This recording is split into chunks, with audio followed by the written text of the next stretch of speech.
नमस्कार मंडळी, आज आपण बघणार आहे लोणी कसं काढायचं। ही माझी 5 दिवसाची शाई आहे साठलेली। आमच्या डेली 3 ते 4 लिटर दूध आम्ही यूज करतो रोज, त्यामुळे शाई भरपूर निघते। आणि आता हे मी डायरेक्ट फ्रीजमधून काढलेलं आहे आणि डायरेक्ट जे शाईचं तर मी हलवून लोणी काढणार आहे। तुम्ही बघा कसं येतंय ते। मी तुम्हाला दोन्हीही प्रकारे करून दाखवणार आहे।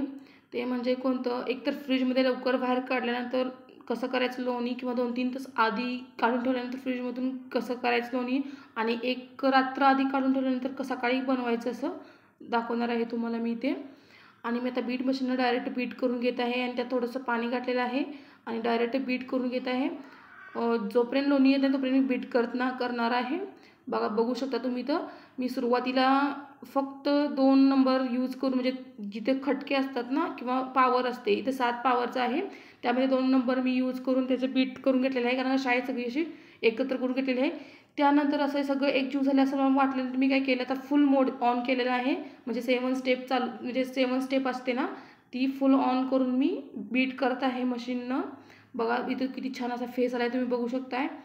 बीट मशीनने इतकं छान लोणी येतं की पासच, तुम्ही बघू शकता। असं प्युअर लोणी जे असतं ना ते इथं येतं, आणि ॲक्च्युली हे कमी वेळामध्ये तयार होतं, म्हणजे अगदी 2 ते 3 मिनटामध्ये होतं। तुम्ही मिक्सरमध्येही करू शकता, बट इथं बघा तुम्ही किती फास्ट करू शकता। इथं कसं आहे, मिक्सरला कसं होते ते पण चांगलंच होत निघते, पण बीट मशीनचं कसं असते, जास्त करून लोणी खूप छान निघतं, तूप पण खूप छान निघतं, आणि जास्त जी बर असते ना खालची ती जास्त राहत नाही।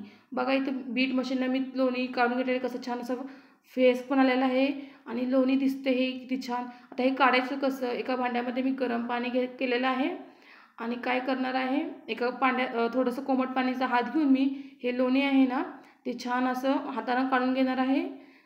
मी आता थोडंसं बीट करून घेते, कारण का लोणी असं घट्ट नाही आहे ना थोडंसं, त्यामुळे आणि थोडंसं बीट करून घेणार आहे।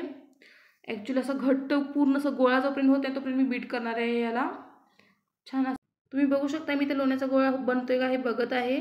त्यासाठी मला असं वाटतं की अजून गोळा बनत नाही आहे नीट असा, म्हणून मी आणि थोडंसं बीट करून घेणार आहे की लोणी घट्ट तयार होण्यासाठी।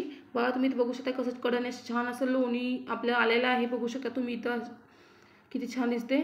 मी आणि थोडं बीट करून घेणार आहे की जोपर्यंत घट्ट लोणी तयार होत नाही। बघा इथं घट्ट असं लोणी तयार झालेलं आहे, तुम्ही बघू शकता असं घट्ट पूर्ण झालेलं दिसते। आणि आता हे लोणी मी काढून घेणार आहे।